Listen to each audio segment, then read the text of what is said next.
what's wrong with interest? Okay. My personal way of looking at it, and being in this industry for a very long time, and being an economist, okay, interest is not easy to look at interest and say it's haram, because it's everywhere. And you are taking very little interest when you put money in the bank. What's wrong? I'm not hurting anybody when I take 0.1%, 10 basis point, 1% interest. What's wrong with that? Okay.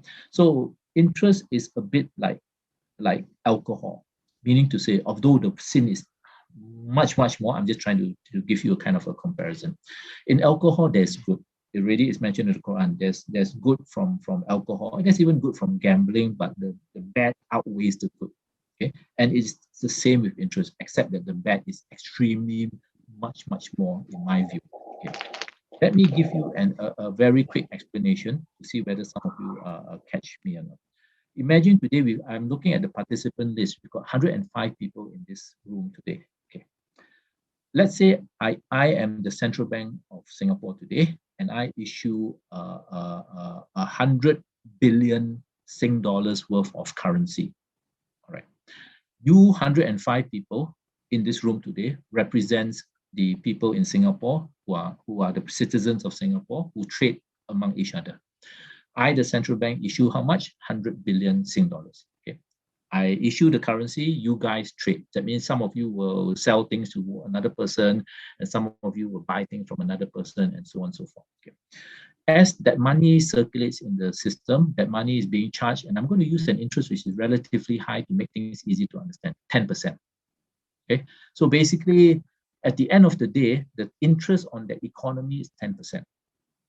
All right, so we started January the 1st with $100 billion, trading within an economy of 105 participants. At the end of the year, that amount of money that's being owed is 100 billion original money plus 10 billion of interest, right? Because 10% interest at the end of the year. Am I right? Everybody agree? Yeah. So started out at 100 billion, end of the year it became 110 billion. 100 billion is principal, 10 billion is interest.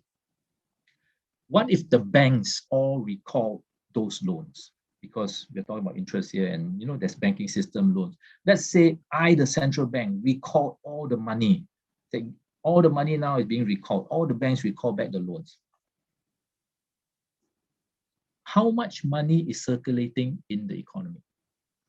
If you owed people money, you will start getting the money to repay. Everybody who is a net debtor will start looking for money to pay the creditors or to pay the banks. And they will search for every single dollar note that was issued by the central bank in order to make repayment. And they would find within the Singapore economy 100 billion worth of Singapore notes, because that's the amount that I printed in the economy.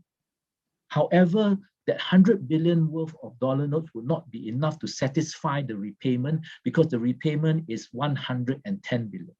Where does the additional 10 billion come from? How are the debtors going to find that additional 10 billion to pay back the creditors when that 10 billion does not exist? Because of that, it is guaranteed that 10 billion worth of debt will be written off, i.e. 10 billion worth of debt, people are holding on to this debt, will go bankrupt, will lose assets, because no matter how hard they work, no matter where they look under the rock, they are not able to find that additional 10 billion. It just does not exist. End up, any assets that you have, bank will foreclose. You owe me money, you need to pay me, even though you can't find that money in all reality.